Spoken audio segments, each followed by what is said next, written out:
Shirley's changed her number.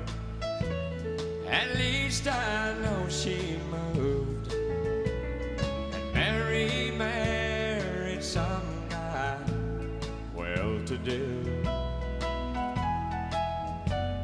Mike's found someone else, and I can't even find a friend.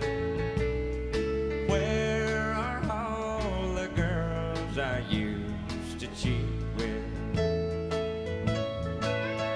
I've called all over town, made the joints I hung around.